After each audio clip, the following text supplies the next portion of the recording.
Just so you know you're in the right session. This one's titled Open Educational Resources, What They Mean for Schools. I suspect that some of the people in this audience are probably come from the world of education business. You're perhaps companies doing business in the market. So the subtitle of this session could also be, what OER means for companies working in K-12. I'm Sean Cavanagh. I work for Education Week. I'm also a senior editor for EdWeek Market Brief, which is a membership service that provides reporting, analysis, and exclusive data on the K-12 marketplace. If I look familiar to some of you, that's because I was just moderating a session across the hall. So I'm joined today by a panel that I think brings a really rich and varied perspective to this issue. And so what I'm going to do is I'm going to throw some questions their way and try to provoke the discussion. And then with some time left in the session, I'll just turn things over to the audience, and you can put whatever questions you want directly to the sources here. We at EdWeek and EdWeek Market Brief, we've been reporting a lot on open ed resources over the past few years, looking at why teachers and schools are choosing OER, some of the benefits and challenges they faced in doing so, and also looking at how commercial providers are adjusting to the growth of OER in the marketplace. Just to give you a quick sense as to how K-12 educators are viewing OER today, let me throw some data at you from EdWeek Market Brief that we collected recently through some nationwide surveys of K-12 administrators. A couple findings from our recent survey: more than two out of every 3 administrators in our survey said open ed resources are popular with teachers in their district. Cost is a factor in district administrators pursuing open ed materials. 78% said they wanted to save money by using OER. But cost was only one factor. Roughly 50% of those surveys said they were dissatisfied with the commercial offerings that they saw coming to their district. Just 20% of district leaders said they thought the use of OER would decline over the next 2 years. However, a higher portion of district administrators who oversee specific programs like Title I, programs for special education students, and English language learners said they expect the percentage of OER in use in their districts to decline. If you're interested in seeing that data, I can provide it. Just come up to me after the session. So let me now introduce our panelists. Joleigh Honey is the K-12 STEM coordinator and secondary math specialist for the Utah State Office of Education. She has worked as a school administrator in the past. She served as a junior high school and high school math teacher and a secondary math specialist, and as well as a math coach. Joleigh is also the author of the Mathematics Vision Project and the past president of the Utah Council of Teachers of Mathematics. So she knows math, bottom line. Tracy Poulsen, nearest to me, is an AP chemistry teacher in the Nebo school district in Utah. Tracy has been involved with the creation of open science materials with the Utah State Board of Education since the project's inception. She collaborated with others in developing open text, coordinating the transition to web-based versions of the content, and she's been at work providing trainings throughout the state. She's been a high school chemistry teacher for 14 years, 7 of which she's been using open ed materials. Further down on our panel, Jay Diskey. Jay is the executive director of the Association of American Publishers Pre-K through 12 Learning Group. He's also someone I call frequently when I want to better understand the world of commercial content providers as well as other types of publishers. In his role, Jay directs the group's advocacy, public policy, development, and operations. He's worked in government relations and education policy for nearly 3 decades, formerly served as communications director for the House Education Committee in Congress. And in the early 90s, he was a top aide to then Secretary of Education Lamar Alexander. On the far end of the panel, David Wiley is the Chief Academic Officer for Lumen Learning, an organization dedicated to increasing student access, reinvigorating pedagogy, and improving the affordability of education through the adoption of OER in schools, community and state colleges and universities. He's an education fellow at Creative Commons, which is a provider of open education resources, as some of you may know. He's also on the adjunct faculty at BYU at the graduate program in instructional psychology and technology, where he leads the open education group. David has founded numerous entities as a social entrepreneur, and in 2009, Fast Company named him as one of the 100 most creative people in business. I wanted to start things off by just posing a broad question to the group, maybe an impossibly broad question, but I'm just going to throw this at them and see and let them flounder away. So let's say, from where you sit, what do you see as the greatest potential promise for OER in K-12 education on the one hand, and where, if at all, do you see a potential downside, either in the misapplication of OER in districts or where OER might miss the mark in terms of what schools need? So Tracy, I'll start with you. The greatest promise and the greatest potential pitfall for OER. I think that definitely the greatest promise it has seen for me in my classroom at least has been the flexibility and the opportunities it gives me to individualize and make my curriculum for my students targeted to their needs and my instructional strengths. What I worry about with OER is that it's going to be just used in the wrong way, in the sense of, if we don't change how we're teaching to meet the needs and to increase our technology and increase the critical thinking of our students, then we're not doing anything different than we've been doing before. And now we have a new tool that's also still going to sit and gather dust, digital dust instead of literal dust on the shelves. Joleigh, why don't you go ahead? Great. Digital dust, I'm going to think about that. Really good. I think one of the greatest things about OER materials happens to be the opportunities for teachers to collaborate across the classroom, or I should say across the hall, or across the state, or even nationwide. That there's a lot of technological advantages for teachers to be able to focus on standards, build on the conversations from each other, and make modifications to do the individualized learning, just as Tracy was saying. And then probably one of the pitfalls, in my opinion, is that it is still really important that there's a lot of coherence and rigor in materials, and sometimes the online educational resources can be like you're picking and choosing, and when teachers get to a place where they're picking and choosing, sometimes more time is spent on trying to find that one right thing, as opposed to seeing how a curriculum fits as a coherent whole. Jay, greatest potential in OER, potential pitfalls. Yeah, goodness, Sean. I struggle with the question immediately, because OER is not just one thing. Right. OER, you can say, gee, is it bits and pieces taken off of the internet? Or is it to the other, I don't know whether extreme, but on, let's say, going the other direction to a comprehensive program, which, for example, Lumen might produce, or Great Minds, or CK12. There's a great deal of diversity, not only with publisher resources in terms of instructional materials, what used to be called basal versus supplemental versus all sorts of things in between. Well, we have this now in OER, and OER has in some ways grown up in some places to become comprehensive programs. So it depends on really what it is. If it is something that has the things that professionally developed and curated programs have, which publishers have long done, a research-based, standards alignment, engaging content, now with personalized programs, data analytics, assessment features, well, then there's upside. But if it lacks some of those things as we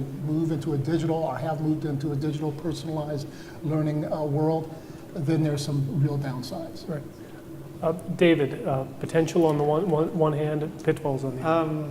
I'll start by saying amen to what's been said already, and instead of repeating any of that, part of my experience with this has been with Mountain Heights Academy, which is an online charter school here in Utah whose charter documents bound it to only use OER. They're actually prohibited from adopting kind of traditionally copyrighted materials. And it's an experiment to see, can you run an entire school based solely on open educational resources? And the answer is yes, and that school can be public school with open enrollment policy with the same number of kind of free and reduced lunch students or ELLs or other wide range of students in it and still perform near the top of the state standardized metrics that the state wants to hold us accountable for. I think in that context, one of the most interesting things I've seen is that all the money that a school like that would typically spend on curriculum can instead go into professional development for faculty. And so instead of every year sending more money out the door to a publisher, every year you're investing more and more in your own people. And I think that's one of the real upsides there. I do think that probably the biggest potential downside, and I guess I'm going to echo what Tracy said here, is that if you're used to using a screwdriver and I give you a power drill, but I don't give you any instruction on how to use that power drill, you might take the drill and try to turn it like it's a screwdriver because you don't know that it's any different from what you had before. And I do think that there are real missed opportunities when we don't provide the right kind of support to faculty in their thinking about OER, because there's so much more that's possible, and maybe we'll talk about that a little bit more in a bit, but the missed opportunities can be really significant. I did want to ask a question which I think might provide some helpful background to the audience, because Jay was alluding to the sort of creation of more comprehensive OER materials, entire curricula. Utah has been something of a leader in this area. Tracy and then Joleigh, could you describe where we are in Utah with the creation of OER materials in math and science? Yeah, I have a lot of experience with the science realm. I know that there's different schools and individuals and districts who have started to develop their own OER-based materials, and I was one of a pilot group that David Wiley at BYU partnered with Nebo School District. So I've got my own book that I developed as that pilot that is also being used throughout some of the other schools in Utah. On the state level, we've developed books for all of the science grades from grades 3 through all the high school subjects, and we're in year 5 or 6 of those, I think. And we get together every year and revise those and update those and work to improve those, and then put those out for teachers to have access to. Yeah, go ahead, Joe. Yes, I wish I had gone last. I would, but because those were wonderful comments all the way across from the last statement. And in mathematics, so in the STEM community, one of the things that we have is with the adoption of new standards. When we had that in 2010, there was a lot of excitement within the community, but what we were noticing over time was that there was still a lot of basal, if you would say, or a lot of more procedural skills in the textbooks, and yet we are kind of like, we all know how to do the procedural part. We need more help with building on conceptual understanding to go to procedural fluency. And in the mathematics world, we have both the Utah Middle School project, as well as in the high school, we have the Mathematics Vision Project. And both of those materials are doing quite well. And I really appreciated the conversation that you were saying, David, is that the OER materials are a comprehensive curriculum, so it's not a do a little bit here and do a little bit there. It is coherent throughout, it's standards aligned, and then the real focus is being able to invest in people, to be able to talk about the professional learning opportunities. And we absolutely talk about the research in mathematics and how students learn, and there's over 40 years of research that the National Council of Teachers of Mathematics has put out. And yet being able to have ongoing training for teachers and then also having supplemental supports is really a big thing. And one of the things that I think is happening with OER is that it started as a curriculum, but now there are things like assessments that are being built on that, and things that support students with disabilities and English language learners. And I think that as time goes by, teachers are working together to be more focused on what the standards are, and it's less about I'm covering page 17 today, and more like I'm focusing on this big idea that fits within this coherence. Jay, I wanted to ask you, because I know that a lot of the time when you hear OER described or discussed, it's it's sort of open ed resources on one end versus commercial education providers on the other. Guilty as charged in the media, sometimes we do that, but the reality is probably more nuanced than that. Maybe you can describe for us, how is OER affecting the work of commercial providers right now, and to what extent are they trying to incorporate OER or something akin to OER in what they do? Right.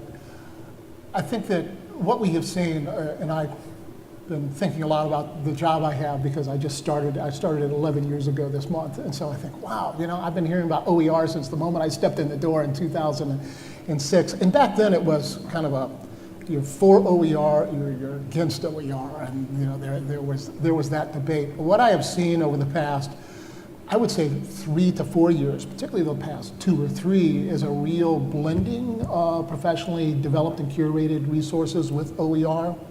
In fact, we had a program last December in New York, a one-day conference that said OER blended or on the rocks. One way, which way do you want it? But there are OER entities that have chosen to work for publishers and vice versa. Sometimes it's not necessarily working together, but a OER program may enter a district and the district says, we like this thing, but it may turn to a publisher to get some other pieces aligned with it, are developed in some sort of way, so there's a filling in of the gaps. And then there's other options that we see now where a publisher includes OER as part of the program and says you can use this with an open license and have your teachers change it, whatever you want. On the other hand, these pieces, though, you cannot do it. You cannot change, largely due to intellectual property and copyright, third-party licensing where you have some material from another author or a source, for example, graphics, heavy graphics, where those things are developed by a third party and they are licensed between the publisher and that entity. But it is a changing world, and it's more and more of a blend. Now, at the same time, you do find with, I think, some OER advocates that they feel that there is a social good, and I'm not opposed to that, and they want everything openly licensed. So it's not necessarily blended, it's an either or. And I think David can probably talk much more, about those distinctions. Well, David, let me ask you, because your work in OER goes back to, I think, the 1990s. When you look at where OER is today, does it match up with what your original vision was back in the 1990s, or is it a vast departure from that? Yeah, well, I guess yes and no, both, because I think if you define OER as things that are freely available and come with a free grant of copyright permissions that let you make copies, make changes, redistribute them to others, the defining characteristic then of OER is that people can do all kinds of unanticipated things with them. And so in another context where you would say, I'm going to license this to you for this purpose and to be used in this way, or I'm going to give you this permission, OER is really about kind of putting stuff out there and seeing what crazy, unanticipated things people will do with it that you never imagined they would. It's sort of like the internet, right? When anybody can get on the internet, create a website, make Amazon.com or do it, they didn't need permission, they could just go experiment. And so I think very much the idea behind open content, what we called it originally back in the 90s, was that with these broad permissions, people will go do a range of things that we could never have anticipated before, and some of them will bomb, and some of them will be amazingly powerful. And I don't think any of us thought we were smart enough to be able to foresee what all those were, but we knew that if we gave people permission to experiment and innovate, that lots of good things would happen. In as much as that was the original vision, yeah, I think that's come to pass. Yeah, Sean, if I could add just one thing very quickly that links a little bit to what David said, but certainly my explanation of how publishers are involved in OER. I have started to see probably several instances, and I won't name OER organizations, but they have approached publishers for their ground game. Ground game being a sales network, which oftentimes is extensive. When you look at some of the major publishers, I know in one case they have well over 1,000 salespeople out there. So what if, as an OER entity, and it would probably have to be one of the bigger, more funded, better funded ones, that wanted to have a publisher out there talking about their program, in some form of marketing and sales partnership.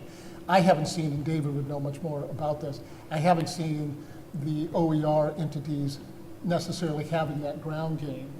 They have a little bit of it, without a doubt, and they're active, very active at conferences and on the internet, but in terms of a physical presence out there pushing, not quite yet. I don't think so. Yeah, well, I think there's very much an effort on the part of the OER publishers to not sell in the same way that traditional publishers sell, because the cost to acquire is so high in that model. And when the cost to acquire is that high, the price of the product has to be high enough to prop up that cost to acquire. And so I think what you see on the OER side is, yeah, there's not the same kind of ground game. There's a lot of kind of creative, different types of things people are trying, some with success and some not, to try to get the word out about OER and promote OER adoption without having to find money to pay for 1,000 foot soldiers out, on the work in the ground. Just to clarify, Jay, are you already seeing this kind of partnership, or Yeah, you're saying that it's I possible? could name, and I won't, because I don't know if the publisher or the OER entity would, but I know of 3 instances, I think, in the past 2, maybe 3 years, where publishers were approached and did accept. And, it's a partnership. And just so people will understand, like, is that because, like in districts, it's sort of, word of mouth recommendations go a long way. The person-to-person sales is what gets it done. And Yeah, and in one case, maybe 2, it was where the OER actually turned into a physical object, where districts were saying, we really like this digital program you're seeing, but guess what? We don't have enough devices. Print. We're going to have it printed. We're going to sell it for $15 to $18. We like you, publisher, what you're saying here, so let's go for it in this state or 2. It's not necessarily sweeping the country. I can think of a couple instances, though. I wanted to ask Tracy and Joleigh, when in districts that have chosen to go the OER route, what was the spark for them? What was the initial reason why they chose to do so? Was it they thought there was somehow the potential to save money, that they thought they wanted teachers more involved in shaping curriculum? Was it dissatisfaction with commercial offerings? In your experience, from what you know in Utah, what led them to that decision? My own personal experience and what led me there was dissatisfaction with the publisher's material. And it's not that they weren't producing great material. They were, and they still are. In a lot of ways, it's still better than anything. Well, it is automatically way better than anything I could personally do. But what it was is no textbook written by publisher is covering Utah standards. We're too small of a state to really have them target that. And so there was lacking material that I needed, and yet had 800 extra pages that I didn't need in my textbook. And then just the idea of I had to use that book for 7 years, and that had to last me for 7 years before the new textbook adoption cycle. On my end, it became an issue of how am I going to actually get my students to critically read and think about these expository texts without having them do any of the skills that I've been taught to do in my ESL and my other literacy courses. Even just basic things of underlining text or highlighting big ideas or writing things in the margin, they can't do that with a book I have to keep for 7 years. And so what it turned into is the book was sitting on the shelf except when we wanted to do a section of practice problems. And that was my initial frustration. As I go across the state presenting about OER materials, especially the science ones, what I see from a large standpoint is the elementary grades, so 3 through 5 is what we've got in the state level, and then the middle grades, their subjects are so integrated and so diverse about what level they're teaching, what they're teaching, there just wasn't really much of a competition. As far as teachers were just having to develop or find little pieces of resources and try to put them together, and then we were able to give them something that covers, that targets the state Utah's standards in a nice little wrapped up package. And it might not have all of the other pieces that they like. We intentionally don't want to script a curriculum that says you need to do these things. So we haven't put out lab manuals to go with them, and we haven't put out tests and quizzes and things like that to give to them, which is things they love about the publisher's books. But we have intentionally not done that. But on that level, it's like they keep saying, how did I not know about this? Because before there wasn't much there. I think on the high school level, what I see is a lot of more just, well, I got other books, and they're just as great. But on that level where there's less competition because they're just not targeting our state standards, that was a big frustration for a lot of the teachers that I run into. So in math, it started with not having materials that were aligned to to the core when it came out, and after the first year or so, that there really being a need and a conversation about Utah teachers having access to Utah resources and having materials that are aligned. And it is kind of funny because that shift in conversation of how the textbooks, and understandably so, were more aligned to Texas standards or California standards, and really kind of did a bigger spray of, oh, you're teaching Algebra 2, well, we're gonna put everything in there from pre-algebra through trig, and also include the Algebra 2 standards, whatever those happen to be in your state. And now it seems like there's a lot more cohesiveness of what we want students to learn and how we build on their prior knowledge to learn the standards that are there right now.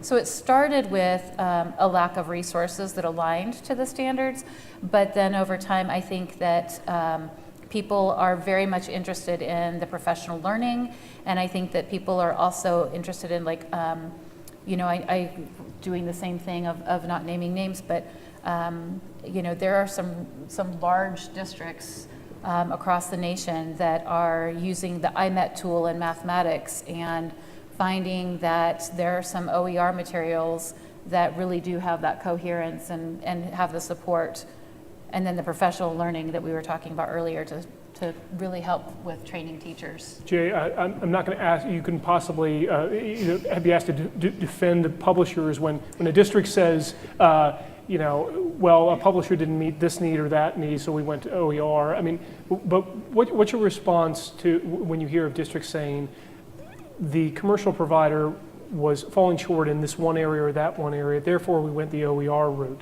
Is that, do you think that's a common complaint that's being directed at the commercial publisher, or is there not so much? What's your view? Well, it is heard. I hear it from time to time. It's so hard to, with almost 14,000 school districts, and we've talked about this before, right. Sean, 50 states, 14,000 school districts. You hear all sorts of things, anecdotal evidence that sometimes become the conclusion. And so I'm always very careful to say that at the outset. I was thinking of this, for example, when you were reading the findings about teachers being dissatisfied by publisher-created resources. Well, I think, I've often heard if you kick the tires, and I've seen similar numbers before over the years, and ask the teacher why, it's because one of the many reasons may be because they weren't involved in the selection at all. Mm-hmm. There's times that a district buys things, and teachers, here it is, shove the boxes in, or connect it up and get online. And then, what in the world is this thing? I remember years ago touring a classroom in Sacramento where a teacher said, "We got all new textbooks last year, but I'm not using them." And I said, "Well, why?" She said, "I don't like that program at all. I always liked the other publisher's program, so I'm not going to use this." And she ran around the school and collected all the old stuff and continued to use it. So there's many, many reasons why a school or a district may choose to use OER or may choose to use publisher resources. Fact of the matter is, most are using both. And it's been that way for a long time, but the digital age makes it much easier to create OER, obviously use OER, distribute OER, than it used to be. Right. David, I wanted to ask you a question about this.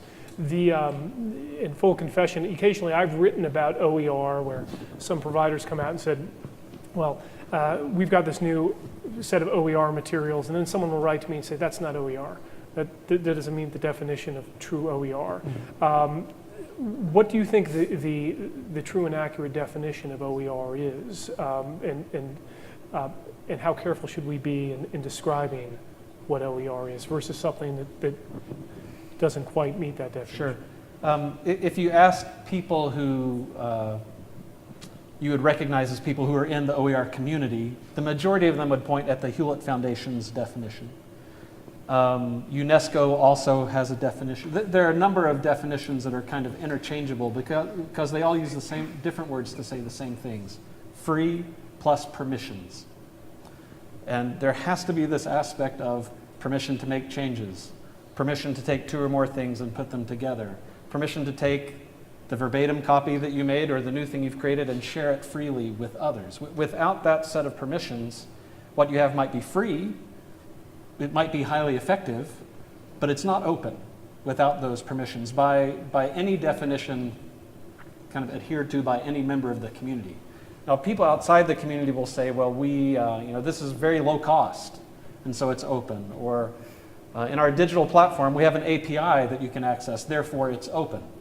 But that's not what the OER community means. When they say open, they mean free, plus what we call the 5R permissions, permission to retain a copy permanently that never deletes itself, that you are lord and master over, that you can reuse in any way you like, revise, remix, and redistribute. Without that set of permissions, what you have might be awesome in a range of other ways, but it's not open. That's what open means.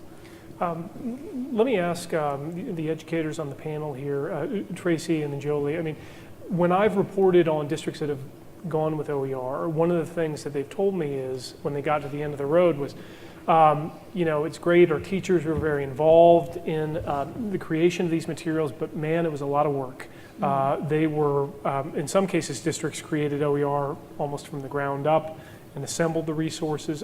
I guess I wanted to ask you, I mean, is it worth it for districts to try to assemble their own OER and go that route, try to pick and choose what they want and put it all together? Or do they have to go with some sort of pre-selected comprehensive OER? What do you think the best way to go there is? Having been there and put my own OER together, I would say if you want to do it right, it does take a lot of work. If you want to produce something that's just going to be really broad and still have everybody's content and everybody's favorites and whatever, you can throw that together pretty quickly, go to CK12 and go do some polling and ta-da, you've got a textbook and it took you a couple hours.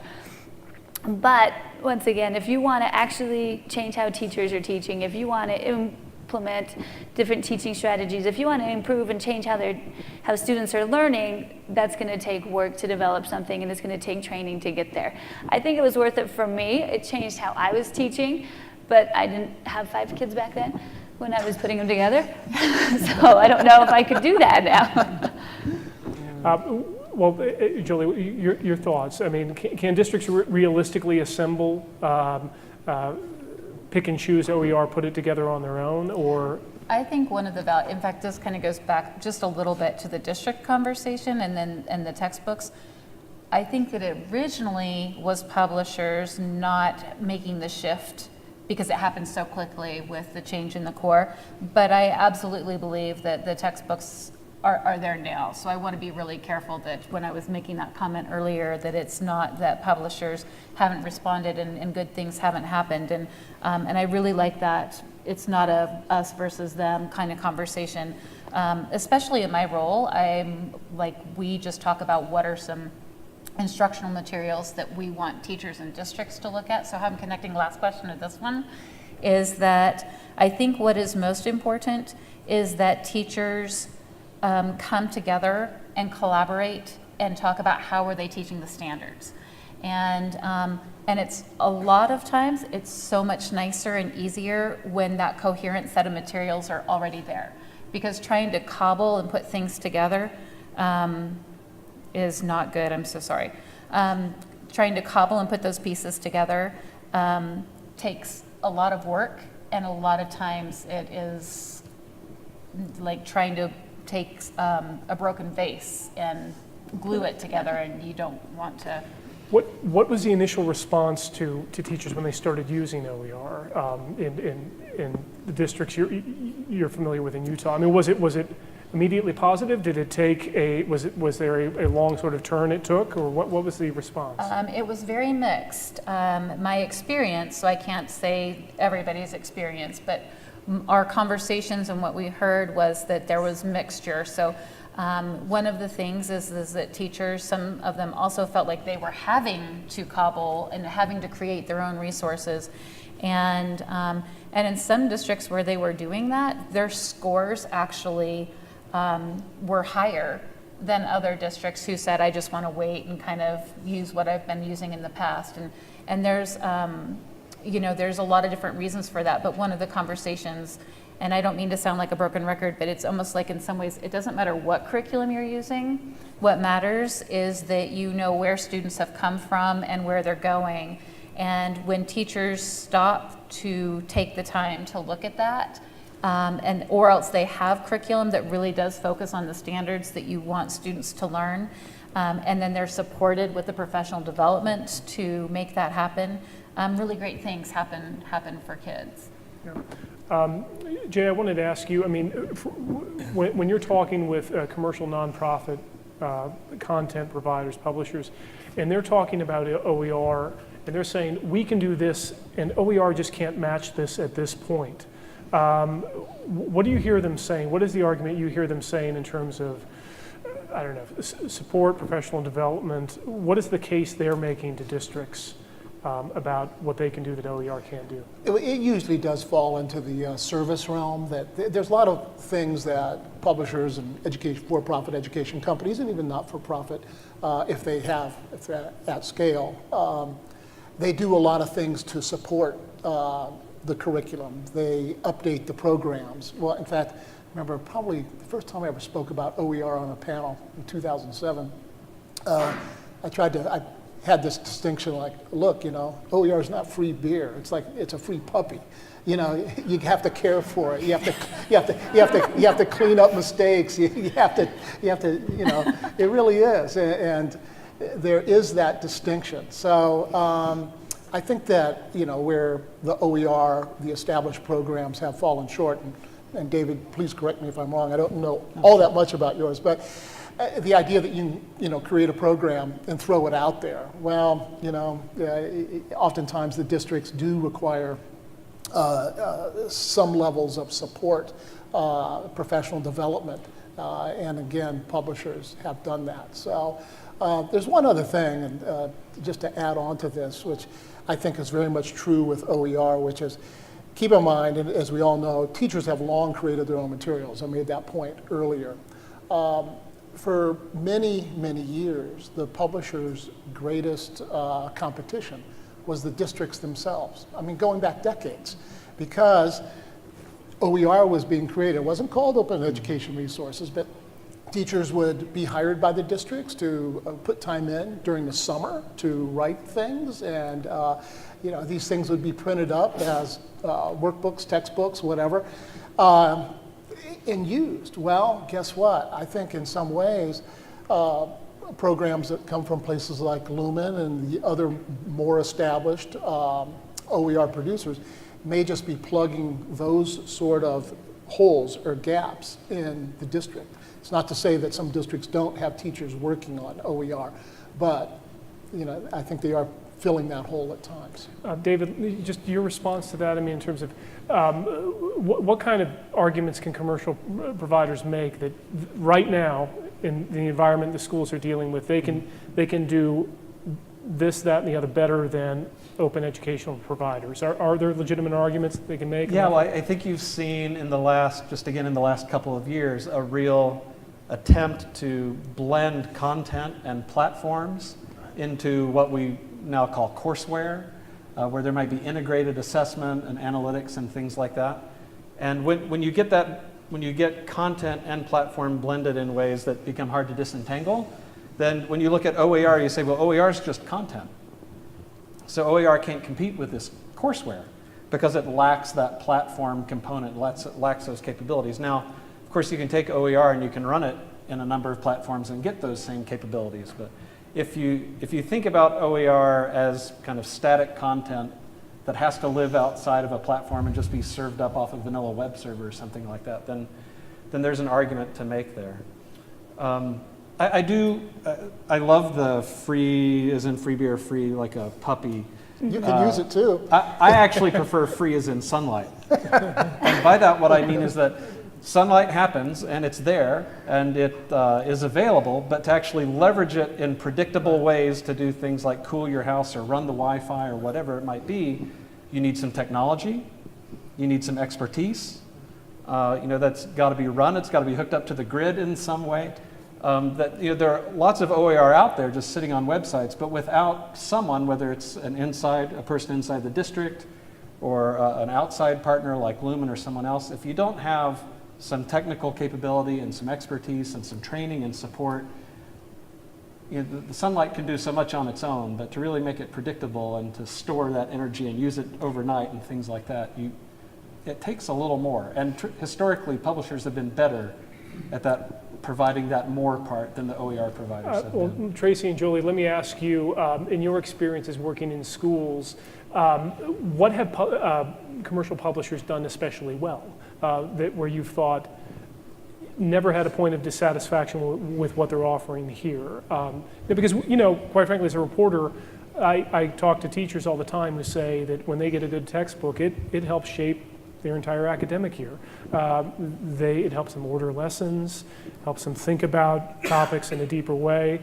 What are the commercial providers, what are they doing well right now? So I've got a sister who teaches physics who will always buy the publisher textbooks if she has any say to it, and that's what she'll always love, and that's fine. So how she views OERs is, especially the state-developed one, is we've stripped it down. Here's just the state standards. If you want to know what you need to teach in physics in Utah, this is your book. But the reason that she and a lot of people always go with publishers is because, okay, use this book to know exactly what you need to teach and the depth that you need to teach it. Now these guys have the labs with them, and they have the study guides, and they have test banks that you can use. And the rest of us are kind of reinventing the wheel or trying to collaborate with each other, which is the better route, but not always as functional. So they've got all those other pieces that we need to support good instruction besides just a text, and they're already ready to go, developed and tried. Joleigh, any thoughts on what the commercial providers are? I just think that there's a lot of things that are going on with OER and publishers that both of them are offering, and offering them in varied ways. And I do think that publishers have done a really good job of listening to their clients and meeting the needs and providing ancillary materials. But it goes back to, I need to come up with a free sunlight comparison, but it goes back to sometimes you, maybe you're given a litter of puppies, and but it's kind of like sometimes you are given all of those ancillary materials, but if understanding how that support works or how those things work together, you're asking for something positive. I do think that is something very positive, but unfortunately, if they're not utilized well, or there's not support of how to use those, I think those can become the dust, but not the digital dust, but the on-the-shelf dust. I have more questions, but I'm also going to open things up to the floor if there are questions from the audience. If you have a question, please just raise your hand. Yes, sir. I think we have a roving microphone. Here it comes. Up in the front.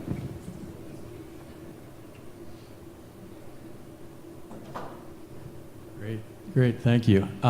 David, I was wondering if you could talk a little bit more about how Lumen is adding like a back end to OER with assessments or things like that, and where you think that could go in the future. Well, to answer your questions in reverse, where that will go in the future is that there will be a lot more organizations like Lumen, right? And Lumen works primarily in the community college space, not in the K-12 space as much. But you can see among community college students that there's desperate need for very affordable, highly flexible resources there, and just not enough capacity on the faculty side who are teaching a 5-5 and have committee assignments and whatever else that's going on to do that. With support, they're totally capable of doing it. Without support, it's not going to happen. And Lumen can't fill all the need that there is in higher ed, let alone in K-12. So in K-12 now you've got people like Open Up Resources that have come along that are doing something very similar to what Lumen does, but doing in the K-12 space. So going forward, you'll see more and more organizations who say, you want to use OER, you can save a lot of money that way. It's not really about money, it's more about pedagogical flexibility and the things that come with permissions. Let us provide those supports to you. And those supports will continue to be things like assessments, like assessment platforms, like analytics backends that show both to students and to faculty how they're doing and what they need help with, and support real-time intervention as opposed to what we used to jokingly refer to as autopsy data, right? Like by the time it comes, you can see what happened, but there's no chance to do anything with it. So I think you'll see more, the open licensing is kind of overtaking content. And you'll see the value that's wrapped around now is in assessments and these other layers. I think what you'll also see is that open piece will expand out to include assessments as well. And it'll spread out further to include platforms that these things will run in. And at the end of the day, it seems like the only thing you can't really apply an open license to, put online and make totally free is the professional development piece of it. So eventually it seems like the rest of that gets driven very close to zero, and that professional learning support, professional development, technical support, hosting, security, maintenance, backup, things like that is where the business model has to drift eventually for supporters and providers. Thanks for the question. Yes, ma'am. I'm kind of curious about some of the innovators, particularly because when the Common Core came out, the mathematical practices, and now with the next gen science standards, the scientific and engineering practices, I think that's where textbooks always really fall short, is those kind of creative lessons that you can use and give kids. And I think of people like Dan Meyer, who I think was particularly innovative and kind of became a little bit of a rock star. And I'm kind of wondering, in the open education resource scenario, will we burn those folks out? Because if I was still teaching in the classroom, I'd be robbing him blind of all those activities. Or is there a role for those kinds of folks in open education resource world? I think I'll take that. No, and I love Dan Meyer and Robert Kaplinsky, and I think that if you're a big Twitter person, that hashtag MTBOS is a big place where people are constantly sharing ways of being that we think of mathematical habits of mind and moving forward. And I think that quite a few of those coherent OER resources that we're talking about really do focus on, how do I look at patterns over time, and how do I make connections between multiple representations, and instead of having 30 problems that are go complete the square, it is make sense of this and then later go practice. Like for example, the Mathematics Vision Project is one of those resources that does that. And I also think that there are a lot of platforms that are coming out with K-12, like for example, like Lessoneer is a really good organization that is helping to take OER materials and then make them more easily accessible for teachers, and kind of binds them together in ways that are resourceful. Other questions from the audience? Yes, go ahead. Hi, I'm a founder actually of a tech company that works with OER resources, and we take it not only from just lesson plans that are going to be able to help teachers to teach, but also the things they need to be able to manage a day. We're founded by administrators and teachers who we started this 5 years ago to get this going, and it's wonderful to see how OERs are coming forward. And I don't think they have to be against the publishers, because I think, as we discussed here, the publishers do a lot of just great work and have for years. And sometimes, like, our platform actually helps school districts to figure out how to get more use out of tools they've already purchased, such as tools from their publishers. So I think we're going to see that big change. So my question is, through the K-12 market, how do you see OERs really helping to change not only instruction, but classroom cultures, schools cultures, how to really extend it beyond just creating a lesson, but actually using OERs to do more in the school setting? Yeah, go ahead, David. Actually, we just published a paper a few months ago looking at 4 years of work at Mountain Heights Academy, which is a middle high school. It's grades 7 through 12. And one of the things that they've done in terms of changing their practice that you couldn't do in the context of commercial materials is giving students extra credit and other opportunities to actually crack open the core materials that all the students learn from and revise those, improve them, make changes to them. And so what we looked at one class over a 4-year period where the teacher was the same, the outcomes were the same, the assignments were the same, the rubrics used to grade the assignments were the same. And the only change in that course over that 4-year period was student-created OER, student-contributed improvements to the course material that the next year's students had to study from. And we showed a very strong, statistically significant improvement in students' grades on those assignments in year 4 compared to year 1, where all that had changed was students had had the opportunity to engage not in a look but don't touch kind of way like you have with commercial materials, but they could actually go in, edit, change, create their own examples, embed those directly in the materials, and change the way the students engage materials and change the way, change the degree of outcomes that students are getting on the other side. So really being able to get your hands on it and do something with it in a way that you can't in the other context. Thank you all for the questions. We're at the end of our allotted time. If you'll join me in thanking David, Jay, Joleigh, and Tracy.